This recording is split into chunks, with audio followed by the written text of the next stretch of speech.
Hello, my name is Bob Bew, and I'm doing the Sunday Night Bible Study with Word Alive Fellowship. We've been focusing on Galatians in recent weeks, and tonight I'd like to make a point about where I was last Sunday evening when we took a break. I was right in the middle of Galatians 2:20, so rather than start in the middle of 2:20, I want to briefly mention something about the context. Galatians 2:17 all the way through chapter 3 verse 1 has been my goal of covering this whole passage. But as I said last week, I was right in the middle of 2:20 when I took a break. But I want to make a point about the question raised in chapter 2 verse 17. Just an interesting question raised in 2:17. The NIV basically says this: if while seeking to be justified in Christ, it becomes evident that we ourselves are sinners, does that mean that Christ promotes sin? Absolutely not. Now, that's the NIV. If while seeking to be justified in Christ, it becomes evident that we ourselves are sinners, does that mean that Christ promotes sin? Absolutely not. Now, this is how I would put this in my own words.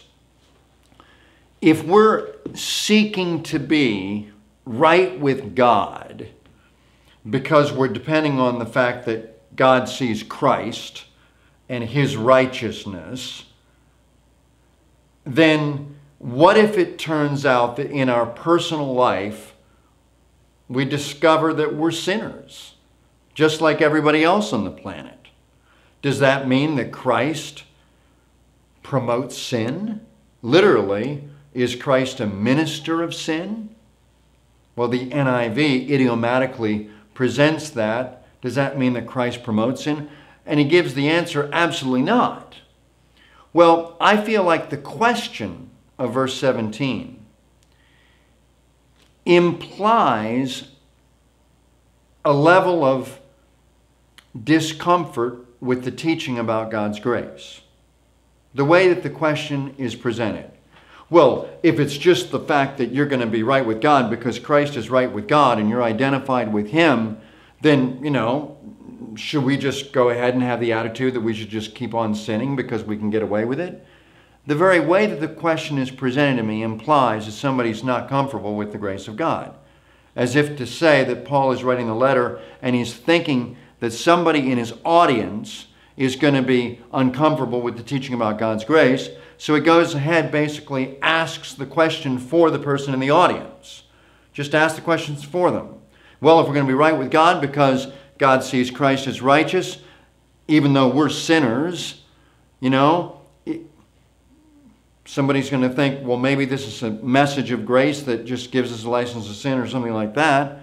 And then he just basically asks the question and says the answer, no, in an emphatic way. The Greek phrase, meganoito, could be translated no way, where the NIV does a good job by saying absolutely not. But then notice what he says in verse 18, okay?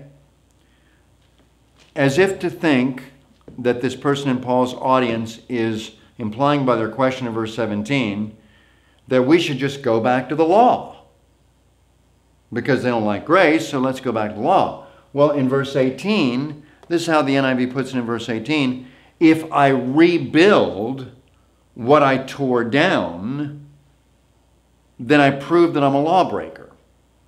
So assuming that the person is going to be more comfortable with going back to the law, Paul is talking about if I rebuild that teaching that puts me in a law consciousness, if I rebuild that, which I had previously torn down when I had depended only on the fact that Christ is right with God, then what is going to be the result of building that teaching of the law consciousness back up when I had torn that thing down? What if I rebuild it? Well, he presents that question in essence in verse 18. If I rebuild what I tore down, what's the result? I prove that I'm a lawbreaker. In other words, once I have this attitude that I'm going to get back under the law because I'm comfortable with the idea that, the law gives me concrete direction and, gives me limitations, right and wrong. And if I get back under that system of thought, then building that thing up, having torn it down previously with the grace of God teaching, but now I'm going to build that thing up with the law, then I'm going to find proof in the very law that gave me these standards that I don't keep them. Just like he had said over there in Romans chapter 7. When the commandment came, sin sprang to life. Romans 7 verse 9. When the commandment came, sin sprang to life. The idea that Paul is conveying to the Galatians is that I have proof in the very law that I don't meet the standards. That's why Paul had said that if I get back under the law, I'm just getting ahead of myself because I'm talking about, that's why Paul said, but what I really meant to say was that Paul's next verse in sequence, Galatians 2:19, is going to get even more specific about what happens when I get back under the law.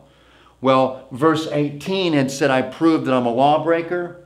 In other words, I find proof in the law because of the definite standards given that I don't meet them. I can't live up to the law. As I said a moment ago, Romans 7 verse 9, when the commandment came, sin sprang to life. Well, getting on to this about verse 18, I prove that I'm a lawbreaker.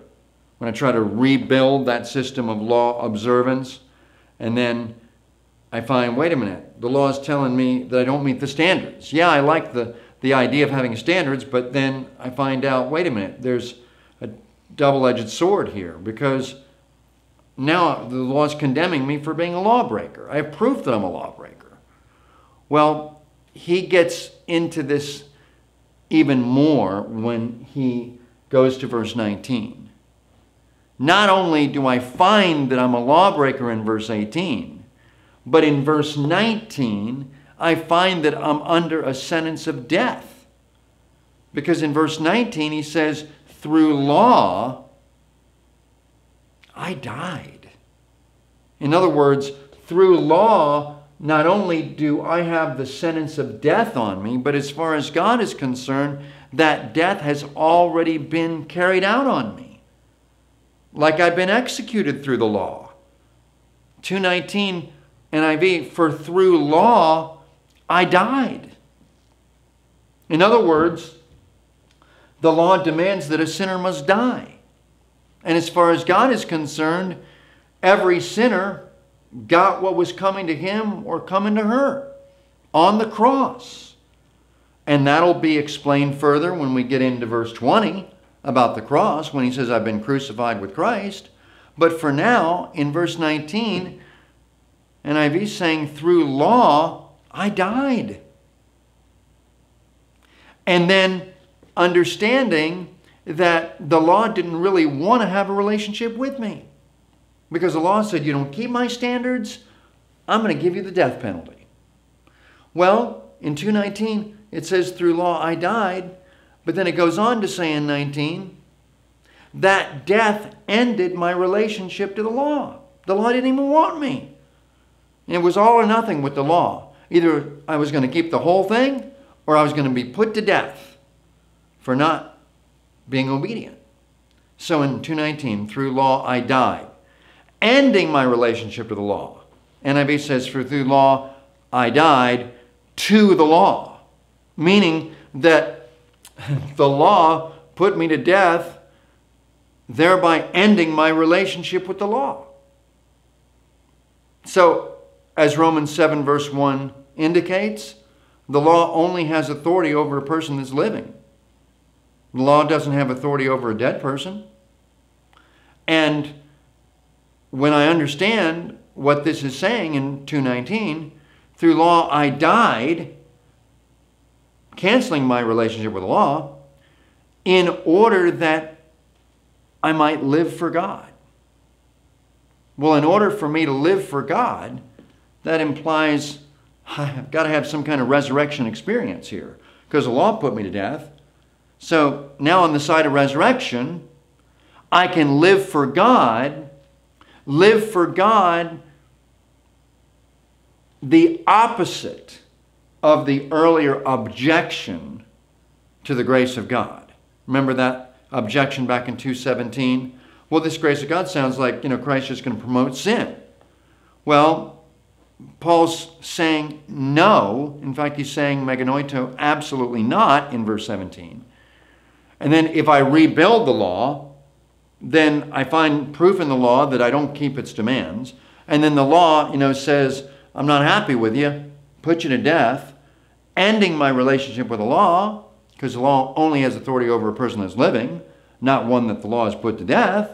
That canceled that relationship with the law. So that on the side of resurrection, then I can live for God, not grace is licensed sin, but the grace of God allows me to be able to live for God.